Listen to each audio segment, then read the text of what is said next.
far as his jab, I thought Seth Mitchell's jab was really good. It was better. It actually was better tonight than it ever have been. And man, I didn't have a problem with it because I kind of expected him to kind of start jabbing. I just didn't know will he start with it or will he start with power. But I expected the pressure.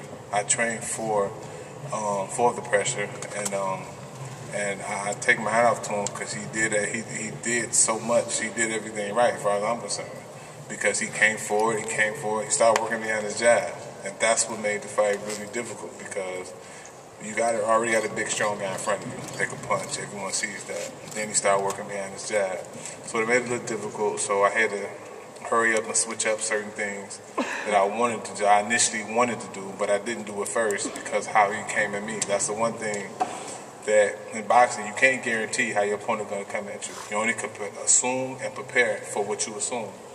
And one thing Seth said when we was on a conference call that I definitely agree with is having more than one game plan, because you don't know what's going to happen the night of the fight.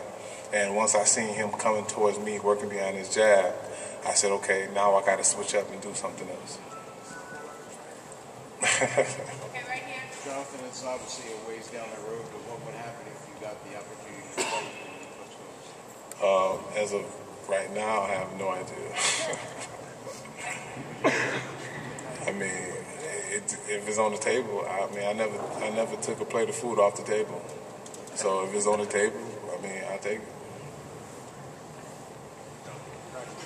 Thank you. Coming into this fight, you spent a lot of time preparing yourself to fight Seth. A lot of 2 days with your trainer. You had 2 days with the training fighter. Did you ever have any time during your training to think that, maybe just the physicalness of what I'm doing, I'm losing all the chance I might have all to get me? No, I never thought about that. I mean, the whole situation with me preparing for the fight Seth and preparing Vladimir, it was just a situation of knowing what you have to do and doing it. I mean, actually, believe it or not, it actually sounds harder than what it really was. I mean, exactly. That's what really gathered me up, because at the end of the night, every night, I just passed out and I slept so hard. But the last week, the fight week, which is last week, all during the week, it really gave me a whole lot of rest, because all I had to do was train pretty much once or maybe twice a day. I didn't have to train someone else. So I mean, it just really helped me out. A lot of people assumed because I was training in Austria that I was going to be affected by coming over to the States. I mean.